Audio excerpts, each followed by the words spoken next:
Mobile দিয়ে CapCut অ্যাপ্লিকেশনের মাধ্যমে ভিডিও ব্যাকগ্রাউন্ড রিমুভ করার জন্য আমি মোবাইলে রয়েছি।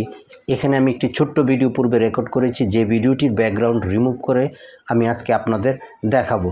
তার জন্য আমি প্রথমে ক্যাপকাট অ্যাপ্লিকেশনে চলে যাব। আমি এখান থেকে ক্যাপকাট অ্যাপ্লিকেশনটি খুঁজে নিচ্ছি। এই যে দেখুন আমার ক্যাপকাট অ্যাপ্লিকেশন, আমি ক্যাপকাটে ক্লিক করে দিচ্ছি। এখান থেকে আমরা নিউ প্রজেক্টে ক্লিক করব।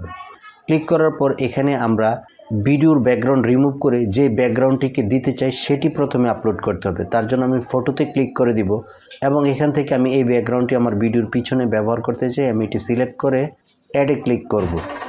অ্যাডে ক্লিক করার পর আমার ব্যাকগ্রাউন্ডটি অ্যাড হয়ে গেছে। এখন আমাদের ভিডিওটিকে আনতে হবে, যে ভিডিওর ব্যাকগ্রাউন্ড রিমুভ করে আমরা এই ব্যাকগ্রাউন্ডটিকে সেট করব। তার জন্য আমরা এই লেয়ারের উপর একটি ক্লিক করব। ক্লিক করার পর এখানে ওভারলে একটি অপশন খুঁজে পাবেন। আমি আবারও ক্লিক করছি। এই যে দেখুন ওভারলে অপশনটি চলে এসেছে। আমি এই ওভারলেতে ক্লিক করব। ক্লিক করার পর অ্যাড ওভারলেতে ক্লিক করে দেব। এখান থেকে এখন আমরা ভিডিওটি সিলেক্ট করব এবং যে ভিডিওর ব্যাকগ্রাউন্ডটি রিমুভ করতে চাই সেই ভিডিওটি সিলেক্ট করে অ্যাডে ক্লিক করে দেব। এই যে দেখুন আমাদের ভিডিওটি কিন্তু চলে এসেছে। এখন ভিডিওটি একটু সাইজে ছোটো রয়েছে, এটিকে আমরা ইচ্ছা করলে অ্যাডজাস্ট করে দিতে পারি।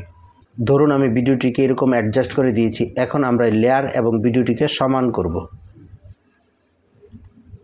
লেয়ারটি ছোটো রয়েছে, আমরা লেয়ারটিতে ক্লিক করে লেয়ারটিকে টেনে বড় করে দিব। লেয়ারটিকে ভিডিও সমান করে দিলাম। এখন আমরা এখান থেকে ভিডিও লেয়ারটিকে সিলেক্ট করব। সিলেক্ট করার পর আমরা নিচের অপশনে চলে আসব। এখানে আসার পর আমরা দেখতে পাবো রিমুভ বিজি একটি অপশন। এই যে দেখুন রিমুভ বিজি, আমরা রিমুভ বিজিতে ক্লিক করে দেব। দেওয়ার পর আমরা এখান থেকে যে অটো রিমুভাল অপশনটি রয়েছে অটো রিমুভালে ক্লিক করব। এই যে দেখুন আমার ভিডিও ব্যাকগ্রাউন্ড কিন্তু সাথে সাথে খুব সুন্দরভাবে রিমুভ হয়ে গেছে। এখন আমি ওকেতে ক্লিক করে দেব। এখন আমি যদি ভিডিওটি প্লে করে দেখবেন আমার ভিডিওটি কিন্তু আমার পূর্বের ব্যাকগ্রাউন্ডটি নেই, চলে গেছে এবং এই ব্যাকগ্রাউন্ডটি এসে গেছে।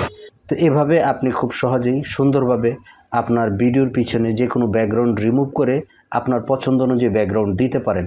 তো আজকের এই ভিডিওটি পর্যন্ত। পরবর্তী ভিডিও পাওয়ার জন্য চ্যানেলটিকে লাইক দিয়ে সাথে থাকুন। ধন্যবাদ।